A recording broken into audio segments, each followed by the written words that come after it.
Research suggests nature is deeply tied to our well-being, and this usually starts with green spaces, parks, gardens, forests, and other areas brimming with vegetation.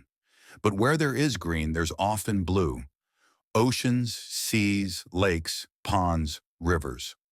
Aquatic areas have different views, smells, and sounds than greener landscapes, and thus can provide their own benefits, said Craig McDougall, who researches nature's influence on well-being at the University of Exeter in England. Here's why you may feel better in blue spaces and how to make the most of your next day by the water. How blue spaces may benefit well-being.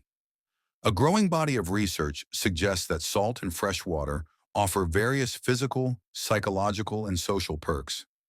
For starters, spending time in blue spaces encourages you to move, whether you're walking around a lake or swimming in one, and physical activity is vital for a healthier body and brain, said McDougall. When people exercise in or near the water, they tend to do so for longer than people working out in green or urban settings, potentially because they perceive time differently, according to a 2015 study in the International Journal of Environmental Research and Public Health. Studies cited in a 2020 review published in Environmental Research suggest blue spaces, in the right conditions, can also buffer noise in urban areas, help improve air quality and cool down hot climates, all of which ripple into your physical health, said McDougall. Where blue spaces really shine, however, is in their ability to tamp down stress.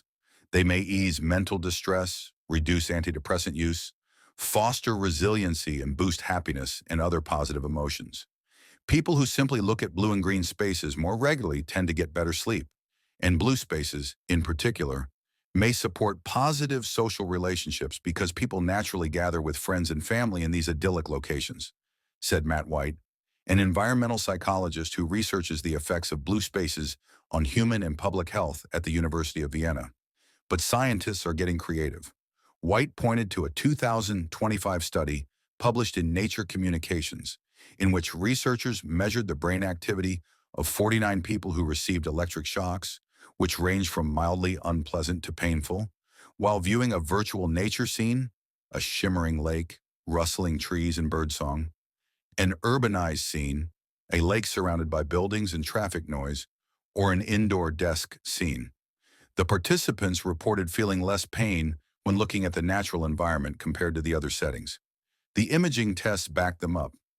Regions of their brains linked to pain perception were less active when they gazed at the dreamy lake. So what's behind water's therapeutic effects?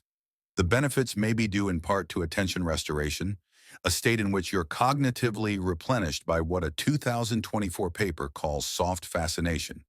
The Journal of Imaging paper describes this as effortless attention. Water's animated features, the rhythmic lapping of ocean waves, a pond mirroring the geese flying above, are interesting enough to hold your attention, yet gentle enough to allow your mind to wander, reflect, and daydream. At least 2 hours in nature each week seems to be the sweet spot, White said. Tailor it to your lifestyle. Take 4 30-minute walks around a lake, or go for a single 2-hour walk along the beach. Resist the urge to reach for your phone because it takes you out of the moment, White said.